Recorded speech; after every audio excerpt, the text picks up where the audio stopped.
Module 10, Network Management.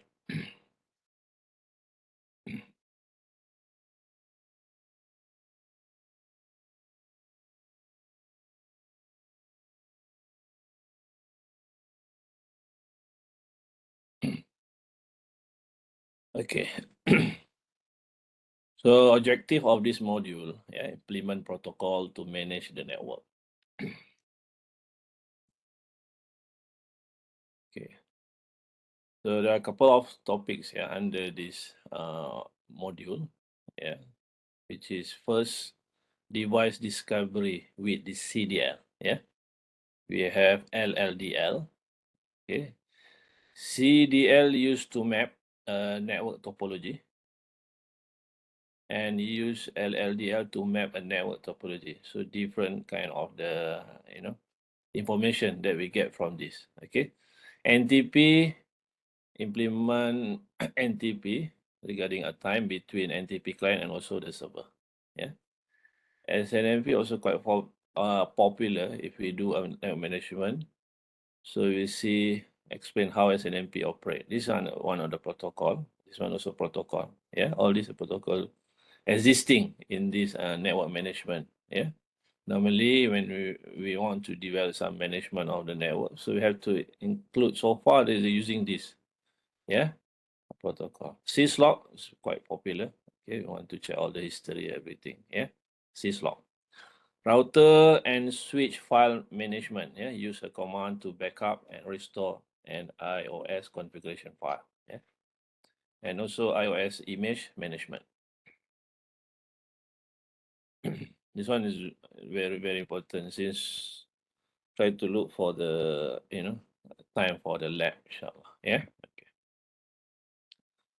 Right. Device discovery with CDL, CDP overview. Yeah. CDP is a Cisco proprietary layer 2 protocol that used to gather information. Yeah. About devices which share the same data link. CDP is a media and control independent and runs on all Cisco devices like routers, switches, and also some servers, right? So the device sends a periodic CDP advertisement, advertisement to connected devices like our OSPF. So advertise to all this, CDP. This advertisement share information, right? They are share information. They will do share. Similar, you need to inform to all the nodes about the type of devices that is discovery.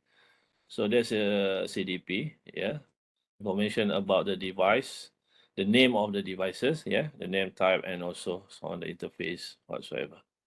Okay, they will inform. All right. Okay, that's regarding CDP. Yeah. So configure and verify CDP for Cisco devices. Okay, so now we talk about the technology in Cisco. Okay, because all the devices, even in our real lab, using this Cisco. So the lecture also from the Cisco. Right. So the CDP is enabled actually by default.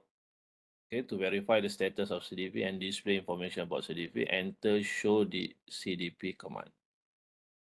Right. To disable this, on specific interface, enter no CDP enable on the corresponding interface in configuration modes.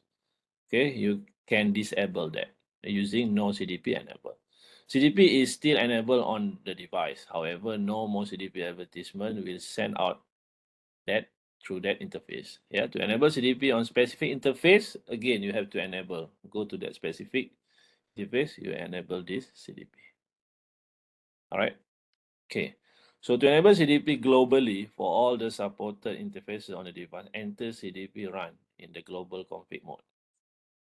Okay, if you want to disable totally, CDP can be disabled for all the interfaces on the device on the CDP with the CDP no CDP run command in the global config.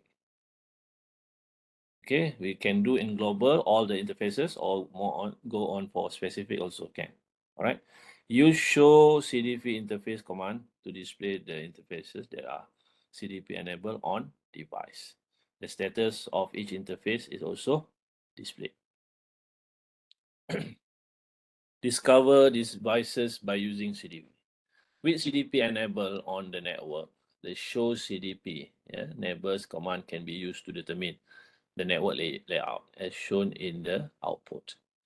The output shows that there is another Cisco device S1 connected to the GO/O1. So I think everyone quite familiar on this. Okay, this is the interface on the router. Interface on R1. So R1 is a router normally standard one. Okay, S refer to the switch. Yeah, we use a switch. This one I'm talking about the by default. Once you change, there's another issue. Okay, now talking about the default setting. Okay, normally R stand for router. This one also right. Router switch. This one standard. Okay, by default, but it can change. Doesn't matter. All right. Furthermore, S1 is connected through this fast internet at 0/5. Okay. All right. Here is some info. See the info. Whatever I'm talking here, all right, is available in here. All right. So using show CDP neighbors. All right. Okay. So the network administrator, use a show CDP neighbor detail to discover the IP address for S1. As displayed in the output, the address for S1 is 192.168.1.2. Okay. So basically, this is the the lecture actually based on the what they have on this network management. Who they are is a Cisco. Okay, so using all that the current protocol. Okay, so far we don't have any, only the very simple network programming class. We don't go to this level to develop this monitoring system. Yeah, using SNAP. Once we have some little very lack of the knowledge about this. So that's why our problem basically in our student, especially in network. So we have a lacking on network project. Okay, because of this. Okay. So in Cisco, normally, basically in this class, we're just using all the basically how to manage everything and so on, right? Okay, this is some little bit we need to improve later, right? Okay, so using show CDP never details to discover IP address for S1 as displayed in the output address, so you can get the info to the specific this address, right? Okay. So this one, some packet tracer use DV to map a network. So later, this one, just to go through the packet tracer sizes, you can have some information how to use this CDP. Okay. So device discovery with LLDP. This is another protocol. Yeah. So link layer discovery protocol or LLDP is a vendor neutral neighbor discovery protocol similar to CDP. LLDP works on network devices such as routers, switches, and wireless LAN access point. This protocol advertises its identity, and capabilities to other devices and receive the information from a physically connected layer 2 device. Okay, this regarding LLDP, similar, right? LDP may be, may be enabled by default. So depend on the product, depend on the model of the Cisco product. Yeah. To enable LDP globally on Cisco network device, enter LDP run command. Okay. In the global config, to disable LLD, so enter no. No to shut down, like no shut, right? So this one Cisco using this no LLDP run command in the global config. All right. So LLDP can be configured on specific interfaces. However, LLDP must be configured separately to transmit and receive LLDP packet. To verify LLDP is enabled, to verify LLDP is enabled, enter this command to double check in the privilege exec mode. All right, in privilege exec mode, so you can see or to verify whether this is enabled or not. All right, like this example. Okay, below is the example. You can see this. All right. So with LLDP enable, device neighbor can be discovered, yeah, by using show LLDP neighbors command. Okay. So if you can see here at router S1, they can see information of R2 and also S2. Yeah. Okay.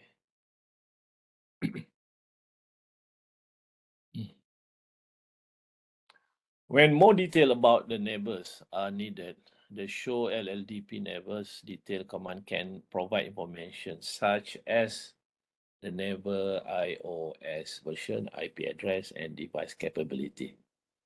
Okay, we can get this info.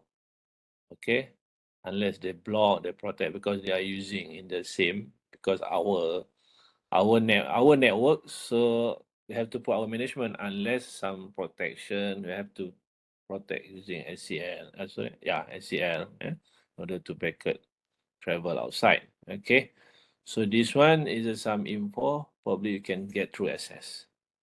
Okay, if you're not disabled, they will default. It is enable, right? So they will advertise to all in the segment. Okay, in the same segment, they will advertise this. All right. So there is another exercises on LLDP. Yeah, recently CDP. So this one LLDP in order to uh, enhance or develop your understanding on CDP. Or this one using both CDP and also LLDP. All right. Okay. NTP. So this is another protocol. Yeah. So the software clock. Yeah, on a router or switch, yeah, starts when the system boots. Okay, so it is the primary source of time for the system. Okay, NTP, which is regarding to the time. Yeah, it is important to synchronize the time across all devices on the network. Okay, so we as a manager, we manage, so we have to know the synchronization about this. So NTP is very important. When the time is not synchronized between devices, it will be impossible to determine the order of the event and cause of event. That's very important. We need to monitor, we need to check, yeah, the packet traveling when it should arrive at these nodes and so on. Okay, if you don't have synchronization, it will become a big problem to us. Okay. Typically, the date and time setting on router or switch can be set by using one of two methods. You can manually configure the date and time as shown in example or configure the network time protocol or NTP. Okay, all right. So this is setting for the clock set, and then can check the info about this clock. System clock has been updated from this and that. All right. Anywhere from console by console. Directly to the console, they change. All right. So as the network grows, yeah, it becomes difficult to ensure that all infrastructure devices are operating with synchronized time system. Okay, using the manual method. A better solution is to configure. It's like the HCV, so it's better to have this NTP on the network. Okay, this protocol allow router on the network to synchronize their time setting with an NTP server, which provide more consistent time setting. NTP can be set up to synchronize to a private master clock, or it can synchronize to publicly available NTP server on the internet. NTP use UDP port 123 and is documented in RFC. Okay. In general, you can get this info about the network time protocol. Yeah. And this is the document standard RFC 1305. Okay. For this NTP. By default, it uses this 123, the port number. All right. Okay. So NTP operation. NTP network use some explanation about the NTP in general. Yeah.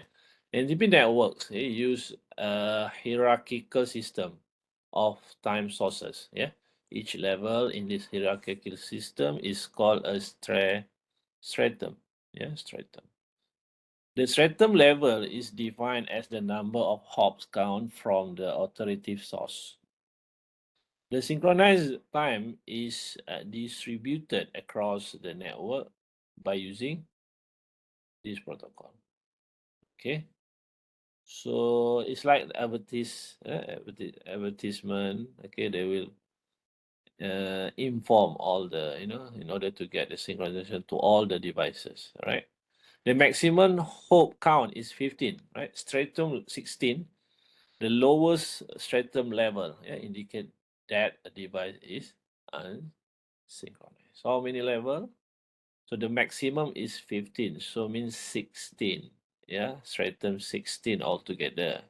Because the maximum hop is 15 because we start from 0. This one is, I think all of you quite familiar about this. When we start with 0, so the maximum stratum is a 16. So that's the lowest level, the maximum level, the lowest stratum level indicate that there is a device. Okay, the lowest stratum level indicate that device is unsynchronized. Okay. So stratum 0. These authoritative time sources are high precision timekeeping devices assumed to be accurate and with little or no delay associated with them. Stratum 1 devices that are directly connected to the authoritative time sources, they act as the primary network time standard. Stratum 2 and lower, yeah. Stratum 2 servers are connected to Stratum 1, okay, devices through network connection. Stratum 2 devices such as NTP clients synchronize their time by using NTP packet from Stratum 1 levels. Sorry, Stratum 1 servers, yeah. They could also act as a servers for Stratum 3 devices.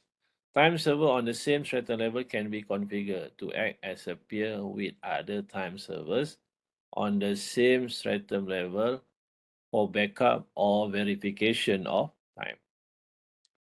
Before NTP is configured on the network, the show clock command display the current time on the software clock. Yeah, current time on the software clock with the detail option. Notice that the time source is user configuration. That means the time was manually configured with the clock command.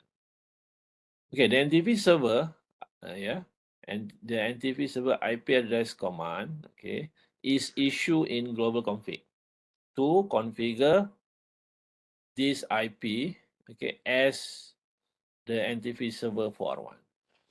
To verify the time source is set to NTP, use the show clock detail. We want to double check, so you have to show clock detail command. Notice that now the time source is NTP, right?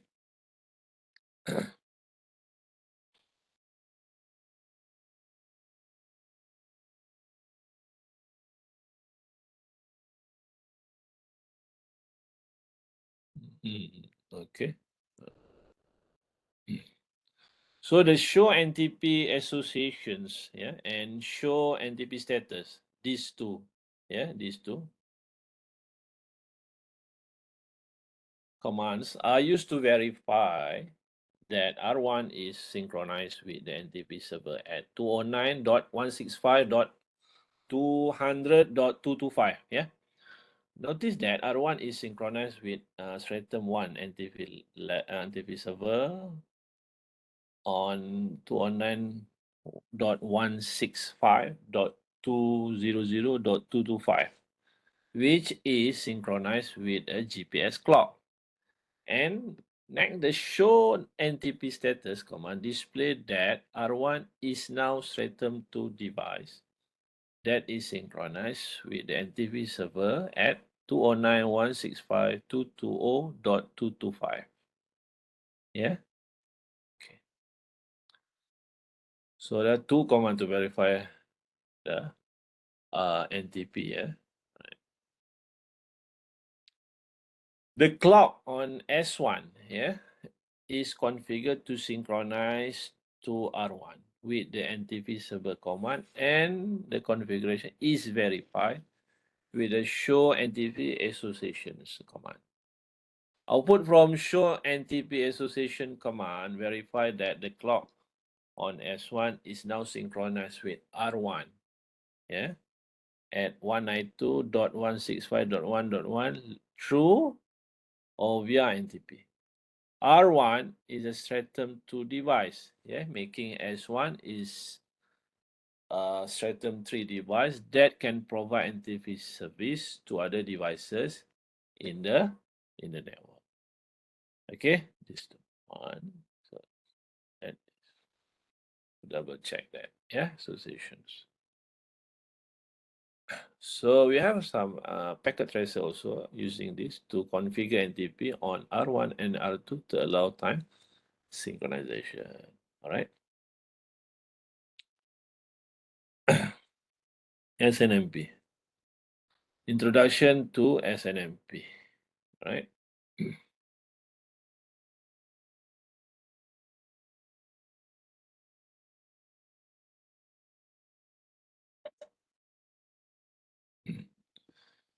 Introduction to SNMP. Yeah. SNMP was developed to allow administrators to manage nodes on IP network. It enables network administrator to monitor and manage network performance, find and solve network problem, and plan for the network growth. Okay, so this is SNMP, quite general protocol, being used, okay, to develop any application which related on network management, monitoring network. So using this SNMP, all right. SNMP is an application layer protocol, right, that provide a message format for communication between manager and also agent. SNMP system consists of three elements: SNMP manager, SNMP agent, and also MIB, which is management information base. Okay, SNMP define how management information is exchanged, yeah, between network, net management application, and management agent. The SNMP manager pulls, yeah, the agent and queries the MIB for SNMP agent on UDP port. They're using this UDP port, sorry, UDP protocol at port 192, okay, for SNMP. SNMP agent sends any SNMP traps to the SNMP manager on UDP port 162, yeah, 162.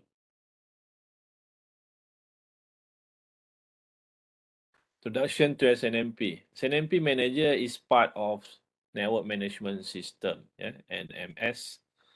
The SNMP manager can collect information from an SNMP agent by using the get action and can change configuration on an agent by using the set action. SNMP agent can forward information directly to a network manager by using traps. The SNMP agent and MIB, all right, actually reside on SNMP client devices.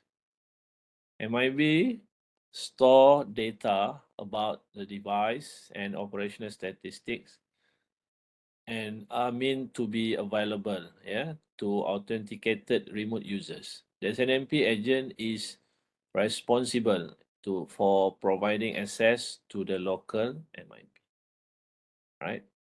So this is explaining about the SNMP manager, right? There are a couple of agents here.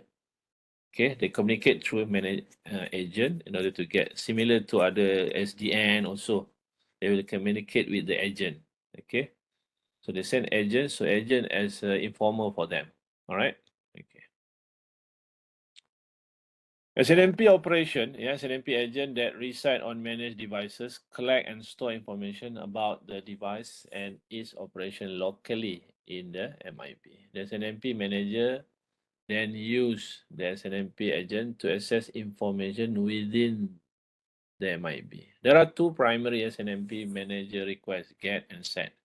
In condition to configuration, a set and cause an action to occur, like restarting a router. Yeah, restarting a router. First operation, get request. Description is retrieve a value from a specific variable. We have a get next request or get bulk request, get response, and set request. Set request. For the get next request, it retrieves a value from variable within a table, and SNMP manager does not need to know the exact value. Name. A sequential search is performed to find the needed variable from within the table. And also we can use get bulk request. Okay, get bulk request for retrieve a large blocks of data, such as multiple row in table that will otherwise require the transmission of many small blocks of data. Okay, that's for. But this one require SNMP v2, version 2. Or maybe this one, I'm not sure the current one, maybe 3 or this one. But this one works only not for SNMP, the earlier version, right? Okay. Get response, reply to get request, and get next, and also set request sent by NMS. Set request store a value of specific variable. The SNMP agent respond to SNMP manager requests as follows: get an MIB variable. The SNMP agent perform this function in response to a get request PDU from the network manager.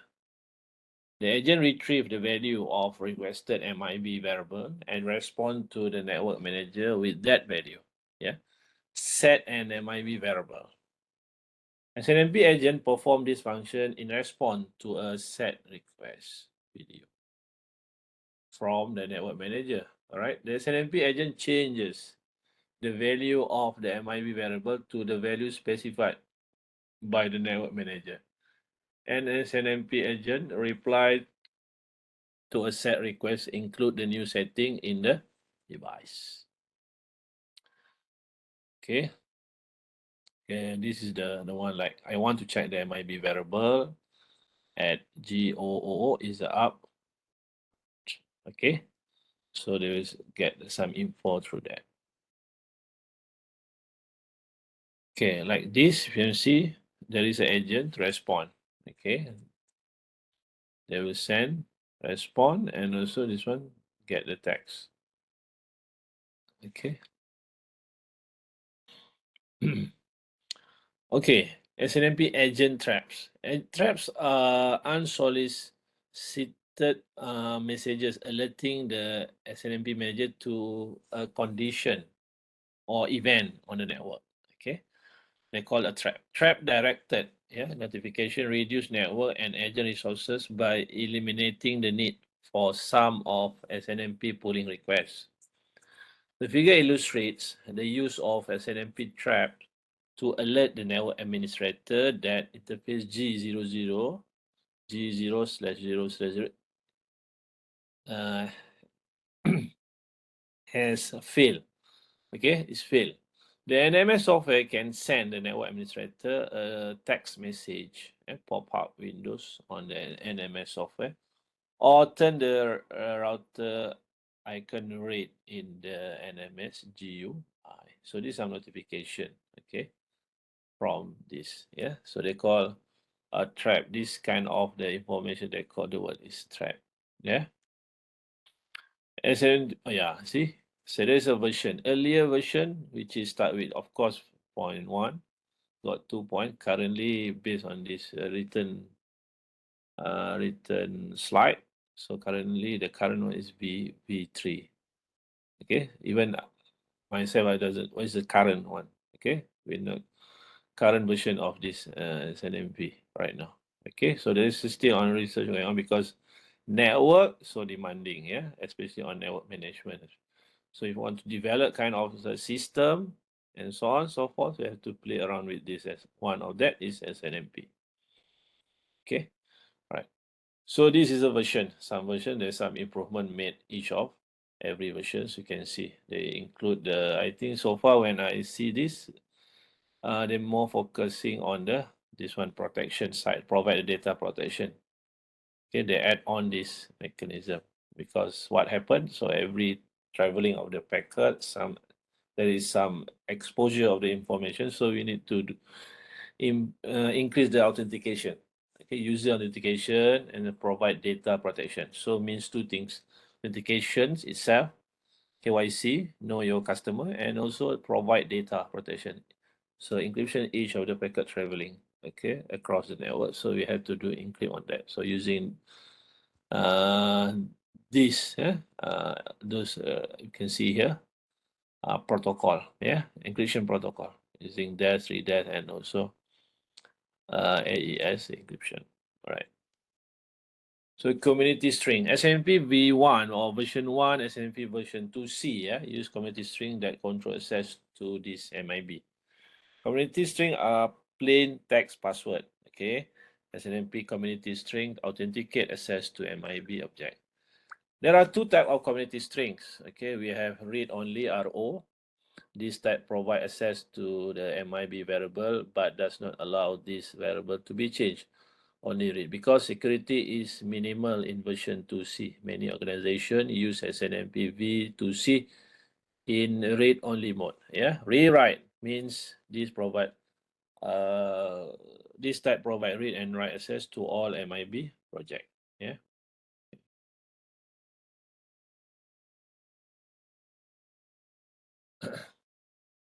To view or set MIB variable, the user must specify the appropriate community string for read or write access. The MIB organized, MIB object ID. The MIB organized variable hierarchically, right? Formally, the MIB defines each variable such as an object ID, OID, which is object ID, uniquely identify managed object.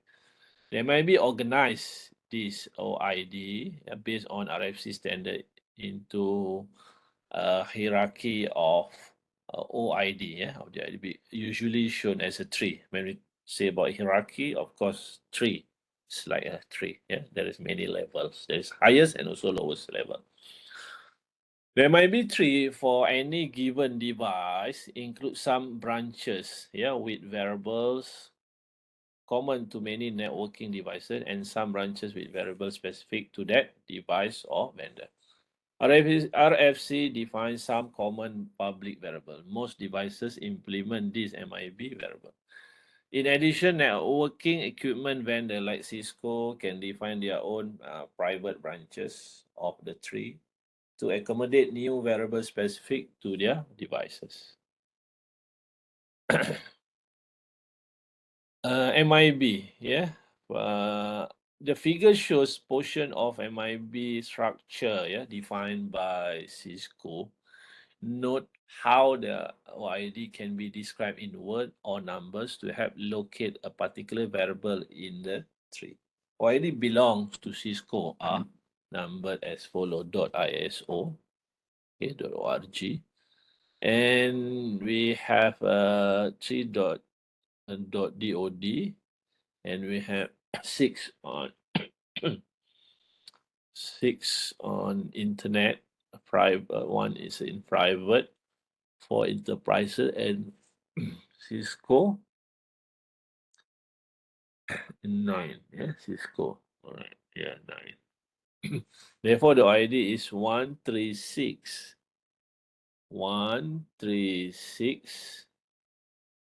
1419. If you look this properly, until goes to the Cisco. Inside here we got many, many IDs. Then we got this one 3. This is directly to the Cisco. So they're not exposing others. Okay, so there are many entities, but for this Cisco ID project or pro object, so we'll look for this and belong to the Cisco.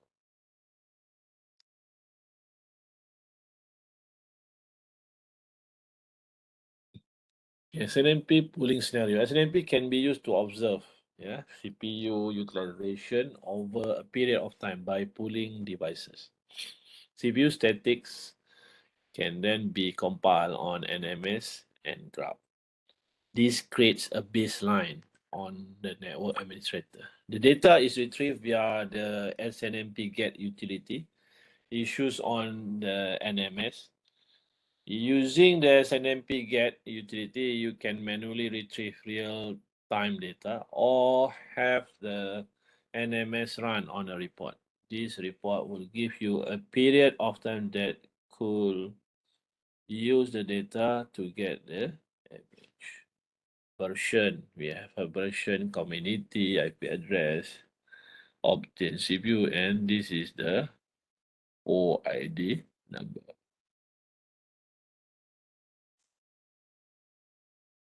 There's an MP get utility, yeah, like this, you can see, give some insight into basic mechanics of how SNMP works.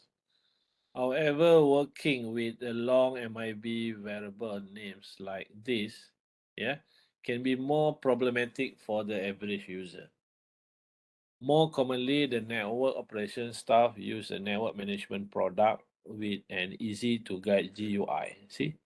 So they develop instead of that, they develop that kind of the GUI more friendly, yeah, give and makes the entire maybe data very transparent to the user.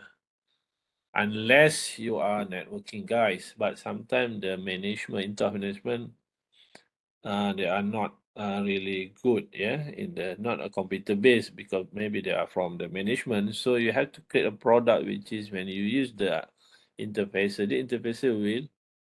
will I could translate all this, the email, the link, whatsoever. Not instead of using this, the numbers. Yeah, you can see the numbers. So no one. Sometimes even our computer scientists who are not expert on this also they will confusing because they not learn about this. Okay, but that's why we develop product. So this is like a base. SNMP is like all the I can say the protocol, but in order to provide, we have to create the interface, proper interfaces in order to communicate directly to the API of this SNMP. Yeah. Okay. So that's why here he say that have to use GUI, graphical user interface, which make the entire MIB data variable naming transparent to all the user. Okay. Right. So this course SNMP navigator on the website allow an administrator to research detail about the particular OID. So at last, that's why Cisco comes to their product. We have the website in order to manage all the devices. Okay, all right. So this is some lab, yeah. So lab, physical lab to understand about the what we call this regarding a network monitoring and then research network monitoring tool and also select a network monitoring tools.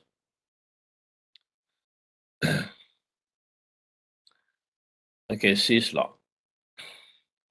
Introduction to syslog. Syslog uses a UDP port 514 to send event notification messages across IP networks to event message collector, okay, as shown in the figure below.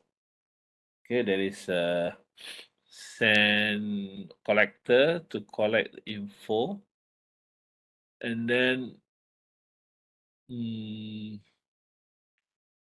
there is an agent in here. Okay, agent will collect the info and then send to this UDP port regarding or syslog, yeah, because they're using this protocol to circulate or we call the advertise the information, okay, using UDP protocol and at port 514. The syslog login service, yeah, provides the three primary function: ability to gather logging information for monitoring and troubleshooting purposes, the ability to select the type of logging information that is captured, and also the ability to specify the destination of captured syslog.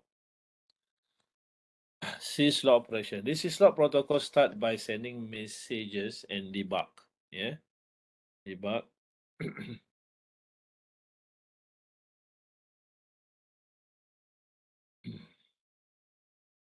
So the syslog protocol starts by sending system message and debug output to a local logging process. Syslog configuration may send this message across the network on an external syslog server where they can be retrieved without needing to access the actual device. Alternatively, syslog messages may be sent to an internal buffer. Yeah, messages sent to the internal buffer. Yeah, are only viewable through the SLI of the device. Okay, the network administrator may specify that only certain type of system messages be sent to a various destination. Yeah. Popular destination for syslog messages include the following, like lodging buffer, okay, RAM inside a router or switch, console time, terminal time, and also syslog server. Syslog message format. Okay, Cisco devices provide syslog messages as a result of the network event. Every syslog message contains a severity level and a facility. The smaller numerical level are the more critical. Okay, more critical syslog alarm. The severity level of the message can be set to control where each type of message is displayed, the complete list of syslog. Okay. So here they say that the severity level of the messages, the severity level of the messages can be set to control where each type of message is displayed. For example, on the console or the other destination. Yeah. So this is the complete list of syslog level is shown in the table. This one. All right.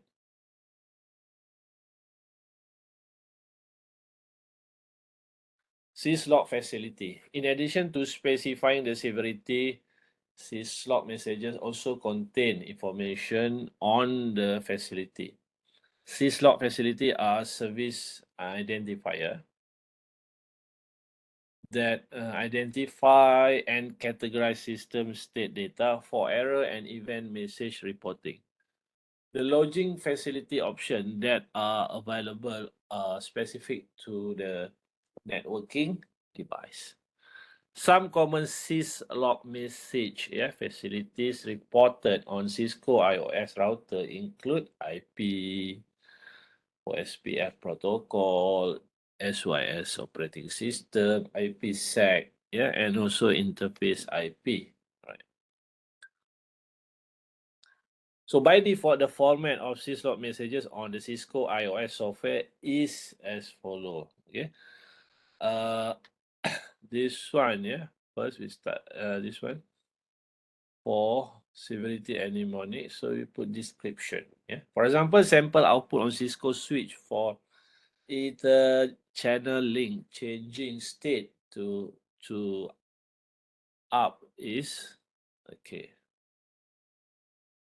You can see here, sometimes notification when the something is up, everything there is sent to the some to the requester. Yeah, right.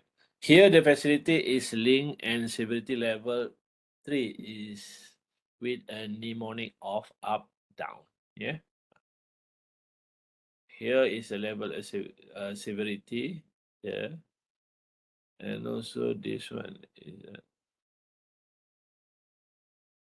so so here is the facility of link and severity level. So through that we can check. Okay, configure syslog timestamp. By default, log messages are not timestamp. Log messages should be timestamped so that when they are sent to another destination, such as a syslog server, there is a record, of when the message was generated.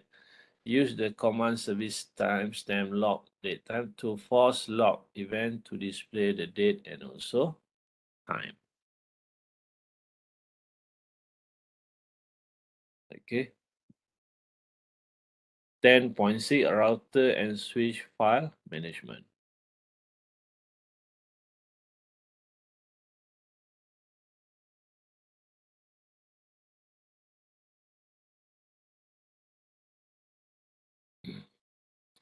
Okay. router and switch file maintenance. Router file system. The Cisco iOS file system, IFS, allows the administrator to navigate to different directories and list the files in a directory. The administrator can also create subdirectory in flash memory or on a disk. The directory available depend on the device.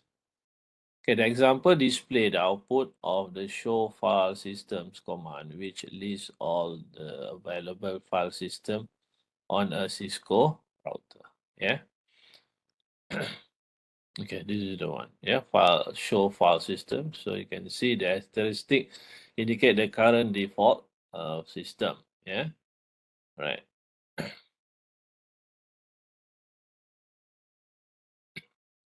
So the pound sign like this indicate the bootable disk. Both of these are assigned to the flash file system by default. Right.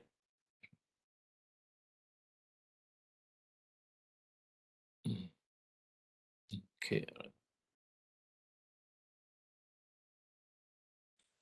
Okay, because Flash is the default file system, the deal command lists the content of Flash of specific interest in the last listing. This is the name of the current Cisco iOS file image that is running in RAM.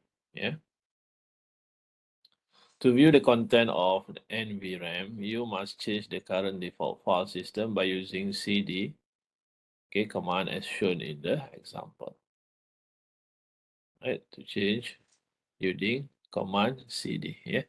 The present working directory command is pwd. This command verifies that we are viewing the name NVRAM directory. Finally, the dir command lists the content of NVRAM. Yeah, dir.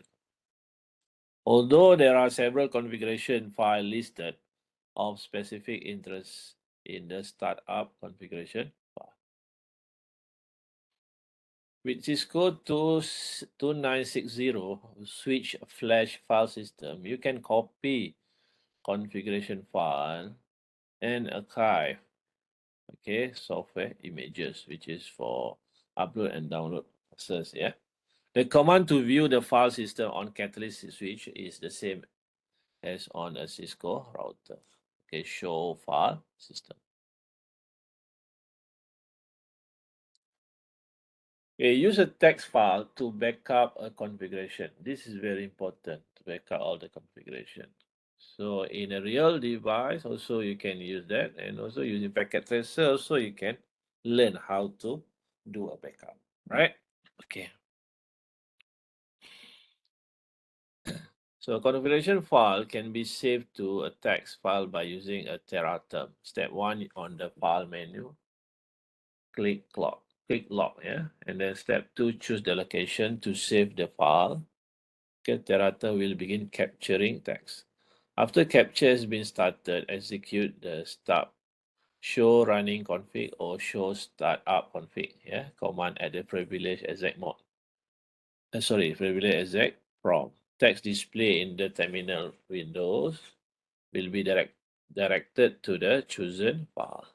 And then what happens when the capture is complete, the select close the teraterm, long window. Step 5, view the file to verify that it was not corrupted. Okay. So this one, if you go for real device, you can do this for backup. This is very important to save all the configuration, right? Maybe they're using packet tracer, so you can learn also how to do a backup of that. So you use a tag file to restore a configuration.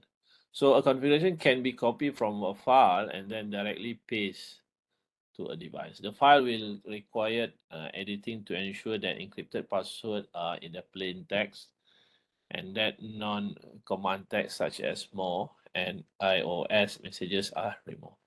In addition, you may want to enable and configure terminal to the beginning of the file or enter global config mode before pasting the configuration. Instead of copying and pasting, a configuration can be restored from a text file using this teraterm. When using Terraterm, the steps are as follow. First, on the file menu, click Send and locate the file to be copied into the device and click Open. The Terra will paste the file into the device.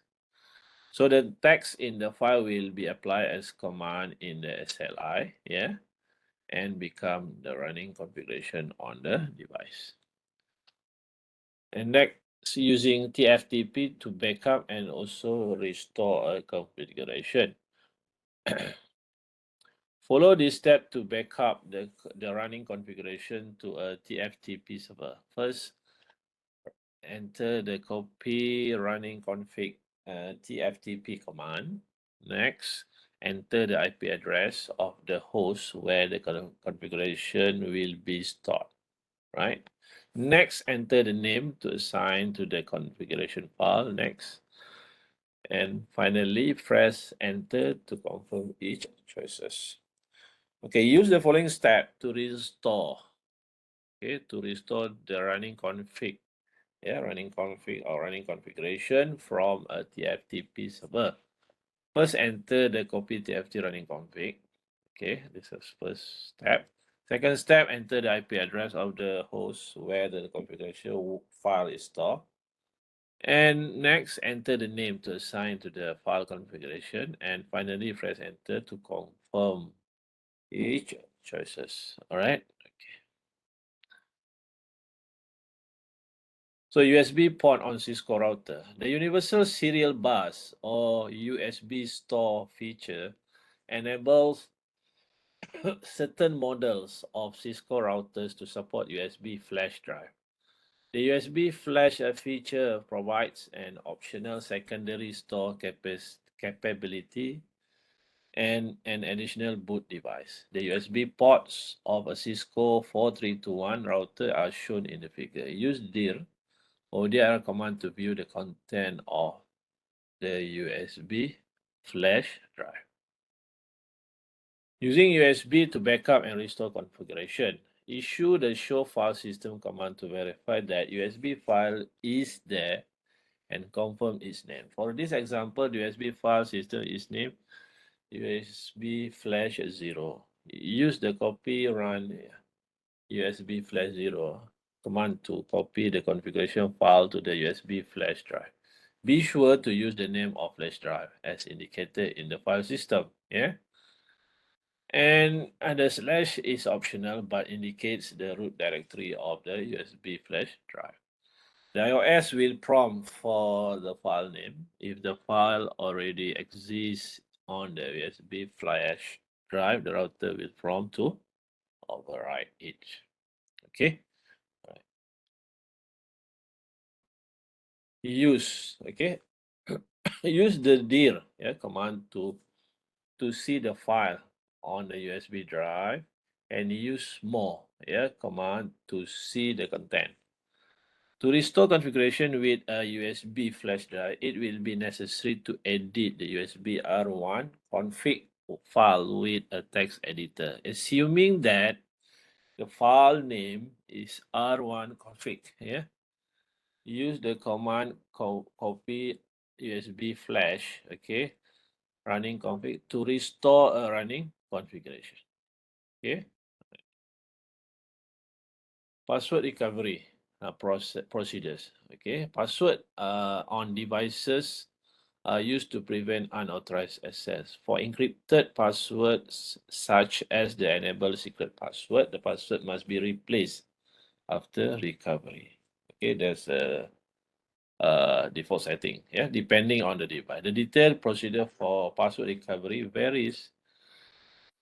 However, all the password recovery procedure follow the same principle. Okay, first enter the Ramon mode. This one with the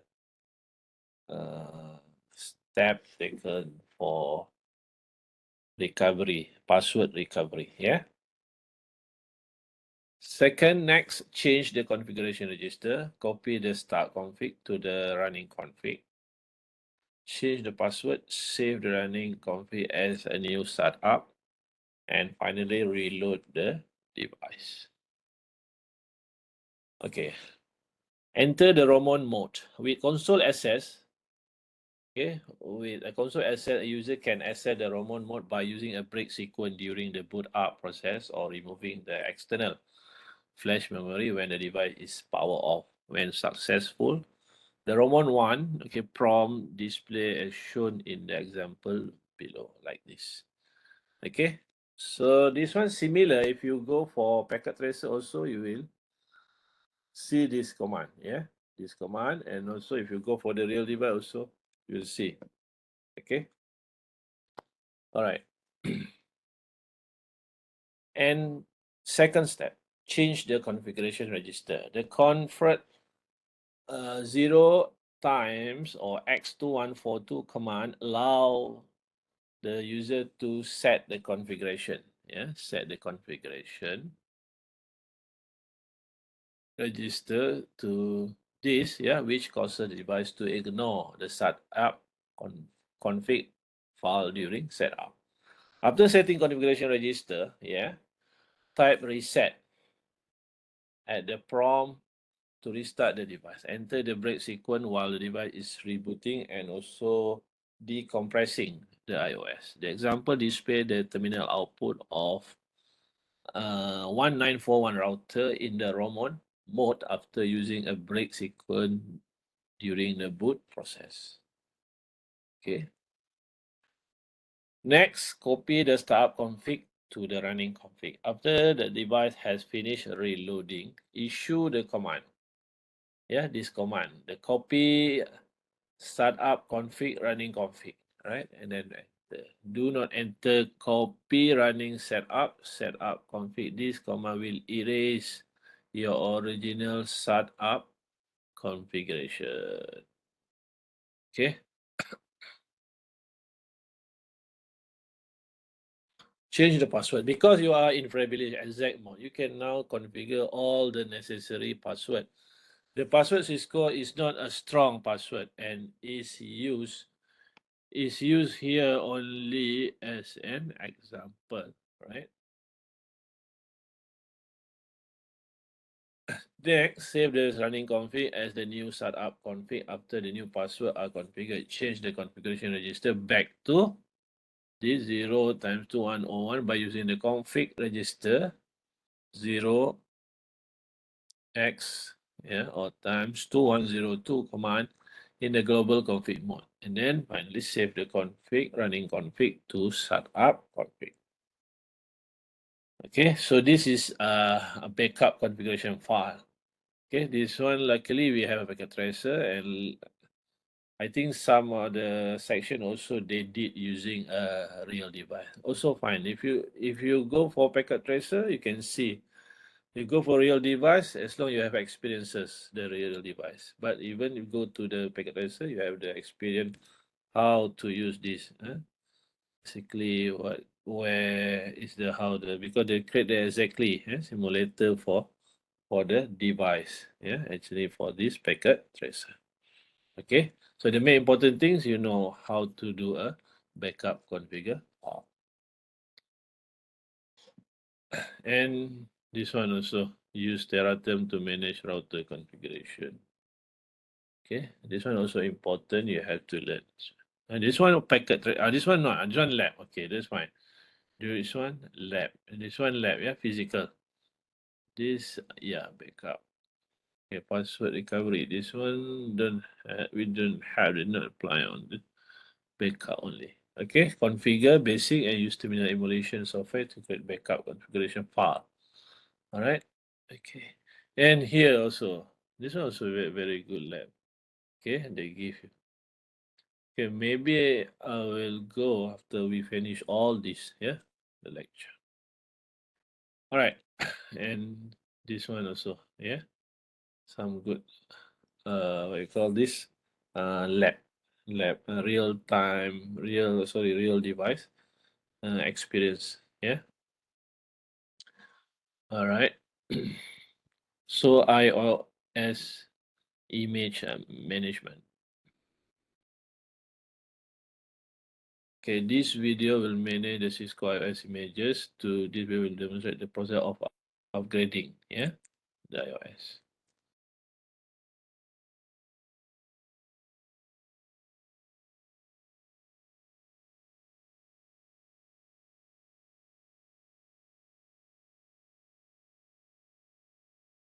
upgrade the iOS image on a Cisco router, you'll need the following items: a computer or PC with a terminal emulation program like PuTTY, and a TFTP server like TFTPD64 by Junin. You're also going to need a console cable and an Ethernet cable. And then, of course, you're going to need a Cisco router and the latest iOS image.bin file from cisco.com. You'll need to log in to your Cisco account and then download the latest iOS image for your particular router. So in this scenario, my PC is located at 192.168.0.10, and my router, R1, is 192.168.0.1. I have the baby blue console connection to the router, and I also have an Ethernet cable connected to the router's gigabit 0/0 port. At the desktop, let's make sure that we have everything we need and that we're all set up and ready to go. First of all, I'll need to console into the router with PuTTY. So I'll double click on PuTTY, set it to a serial connection, and open the connection to the router. Press enter, and I have my console connection. Next, we'll need to run our TFTP server. Now, before I run the TFTP server, I'm going to do a couple of things. I'm going to turn off, or make sure that I've turned off, my Windows firewall. So I'll have the firewall down for this, and I want to verify that I can ping my PC at 192.168.0.10. Okay, so I've pinged from the router to the PC. Now, it's time to run the TFTP server. So here's my TFTPD64 folder. Inside of it, there's the TFTPD64.exe TFTP server. And I've created a folder named TFTP-folder. And inside of it, I've put my iOS image file that I'm going to be upgrading the router to. I'll need to copy the name of this file name. So I'll just copy that and put that in the buffer because I'll be using that in a minute. Okay, let's run the server. When I run the server, I need to put in a few important settings. Namely, you're going to want to go into settings and set the base directory to the directory where you have your iOS image files. So I've set it to TFTP-folder because that's where the iOS image file that I'm going to be upgrading to is located. Also, you'll want to bind TFTP to the IP address of the NIC that you're using. This is my laptop, and I have two NICs, a gigabit Ethernet NIC and a wireless NIC.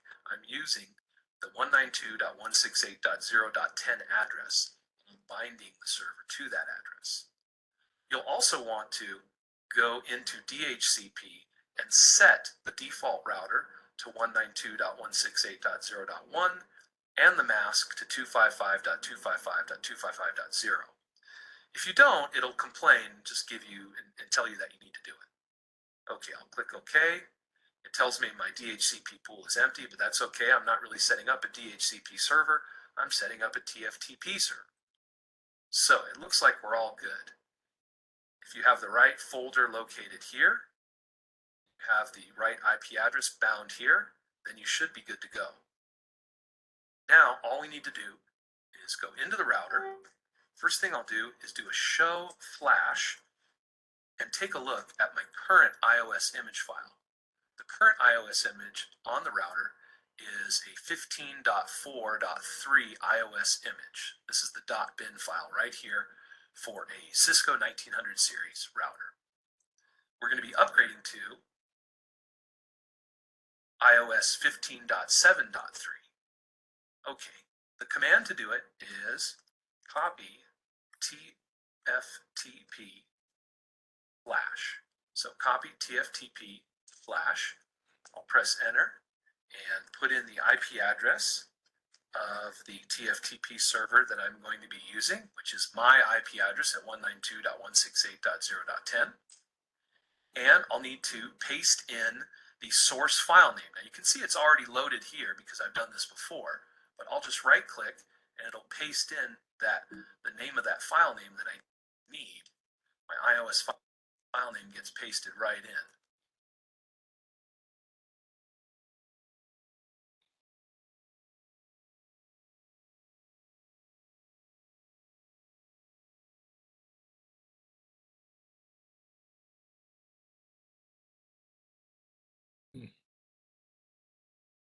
1 second.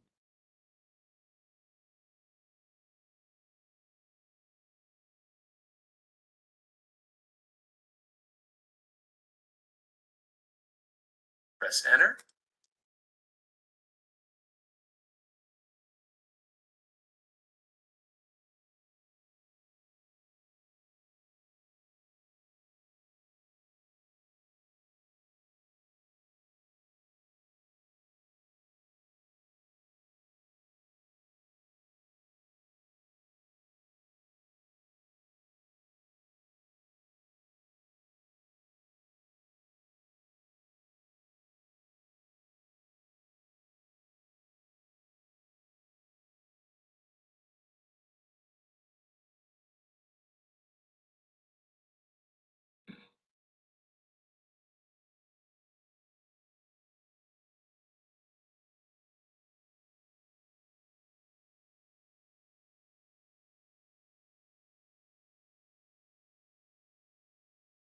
We'll need the following items: a computer or PC with a terminal emulation program like PuTTY. To upgrade the iOS image on a Cisco router, you'll need the following items: a computer or PC with a terminal emulation program like PuTTY, and a TFTP server like TFTPD64 by Junin. You're also going to need a console cable and an Ethernet cable. And then, of course, you're going to need a Cisco router and the latest iOS image.bin file from cisco.com. You'll need to log in to your Cisco account and then download the latest iOS image for your particular router. So in this scenario, my PC is located at 192.168.0.10, and my router, R1, is 192.168.0.1. I have the baby blue console connection to the router, and I also have an Ethernet cable connected to the router's gigabit 0/0 port. At the desktop, let's make sure that we have everything we need and that we're all set up and ready to go. First of all, I'll need to console into the router with PuTTY. So I'll double click on PuTTY, set it to a serial connection, and open the connection to the router. Press enter, and I have my console connection. Next, we'll need to run our TFTP server. Now, before I run the TFTP server, I'm going to do a couple of things. I'm going to turn off, or make sure that I've turned off, my Windows firewall. So I'll have the firewall down for this, and I want to verify that I can ping my PC at 192.168.0.10. Okay, so I've pinged from the router to the PC. Now, it's time to run the TFTP server. So here's my TFTPD64 folder. Inside of it, there's the TFTPD64.exe TFTP server. And I've created a folder named TFTP-folder. And inside of it, I've put my iOS image file that I'm going to be upgrading the router to. I'll need to copy the name of this file name. So I'll just copy that, put that in the buffer, because I'll be using that in a minute. Okay, let's run the server. When I run the server, I need to put in a few important settings. Namely, you're going to want to go into Settings and set the base directory to the directory where you have your iOS image files. So I've set it to TFTP-folder because that's where the iOS image file that I'm going to be upgrading to is located. Also, you'll want to bind TFTP to the IP address of the NIC that you're using. This is my laptop, and I have two NICs, a gigabit Ethernet NIC and a wireless NIC. I'm using the 192.168.0.10 address, and I'm binding the server to that address. You'll also want to go into DHCP and set the default router to 192.168.0.1 and the mask to 255.255.255.0. If you don't, it'll complain and just give you and tell you that you need to do it. Okay, I'll click OK. It tells me my DHCP pool is empty, but that's okay. I'm not really setting up a DHCP server. I'm setting up a TFTP server. So it looks like we're all good. If you have the right folder located here, you have the right IP address bound here, then you should be good to go. Now, all we need to do is go into the router. First thing I'll do is do a show flash and take a look at my current iOS image file. The current iOS image on the router is a 15.4.3 iOS image. This is the .bin file right here for a Cisco 1900 series router. We're going to be upgrading to iOS 15.7.3. Okay, the command to do it is copy TFTP flash. So copy TFTP flash. I'll press enter and put in the IP address of the TFTP server that I'm going to be using, which is my IP address at 192.168.0.10. And I'll need to paste in the source file name. Now you can see it's already loaded here because I've done this before, but I'll just right click and it'll paste in the name of that file name that I need. My iOS file name gets pasted right in. Press enter. The destination file name will be the same file name. So press enter again, and we should be getting a TFTP connection to my computer from the router, and you can see with the exclamation points here that it's beginning the process of copying the .bin file, the iOS image, over to the router. The iOS image finished copying over to the router. You can see we get an OK symbol here and how many bytes it took. Now, if I do a show flash, I should see 2 iOS images, and I do. So now to boot to the new iOS, I'll go into global configuration mode and put in the command boot system flash : and paste in the name of the file that I want to boot to. Right, excellent. I will save my configuration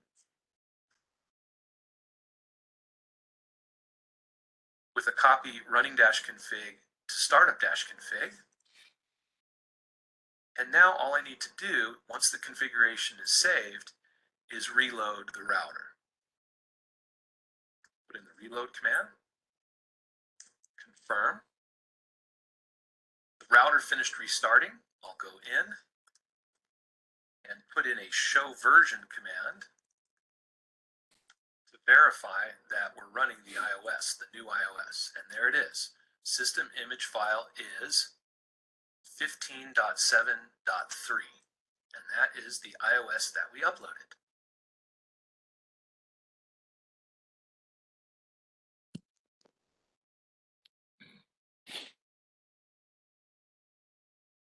All right, thank you.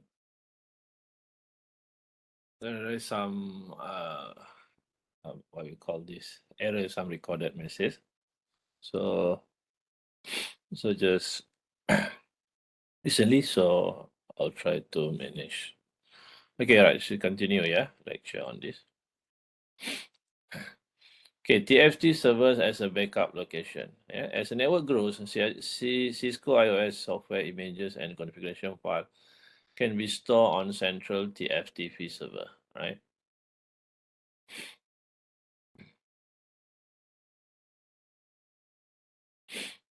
Okay, this helps to control the number of iOS images and the revisions to those iOS images, as well as the configuration file that must be maintained. Production internet networks usually span wide area and contain multiple routers. For any network, it is good practice to keep backup, of a Cisco iOS software image. In the case the system image on the router become corrupted or accidentally erased. So that's very important. You have to give attention towards this. To do a backup every time. And then widely distributed network need to source or backup location of Cisco iOS software images using a TFT server allow image and configuration upload and download over the network. The network TFT server can be another router, a workstation, or a host system. To maintain network operation with minimum downtime, it is necessary to have a procedure in place for backing up Cisco iOS images. This allows the network administrator to quickly copy an image back to a router in case of a corrupted or erased image using the following steps. Yeah, first ping the TFT server. All right, ping the TFT server to test connectivity. Second, verify image size in Flash. Verify that TFT server has sufficient disk space to accommodate the Cisco iOS software image. Use the show flash, okay, command on the router to determine the size of Cisco iOS image file. Step 3, copy the image to the TFT server. Copy the image to the TFT server by using the copies source URL, destination URL command after issuing the command by using the specified source and destination URL. The user is prompted the source file name, IP address of the remote host, and destination file name. The transfer will then begin. Okay, all right. So copy an iOS image to a device example. This is also very important. Okay, in the real device, we will do this. Okay, maybe also you can do this one. There is exercises also. You can try this also later. Yeah. Step 1, ping the TFT server, ping the TFT for the test connectivity. Number 2, step 2, verify the amount of free flash. Ensure that there is sufficient flash space on the device being upgraded by using the show flash command. Compare the free flash space with the new image file size. Then copy the iOS image file from the TFT server to the router by using copy TFTP flash command. After issuing this command, user prompt for the remote source file name and destination file name. So the boot system command. During setup, the bootstrap code prep passes the start and VRAM for the boot system command that specify the name and location of the Cisco iOS software image to load. Several boot system command can be entered in the sequence to provide a fault-tolerant boot plan. If there are no boot system command in the configuration, the router defaults to loading the first valid Cisco IO image in flash memory and run. To upgrade the copy of image after that image is saved on the flash memory of the router, configure the router to load the new image by using the boot system command. Save the configuration, reload the router to boot with a new image. Okay, so there is a packet tracer. You can try this one. I will try to, if there is a necessary, I will try to upload instead of use a real device. Okay, maybe we need to some experiences. That's why I'm trying to think to do that. Yeah, later. All right.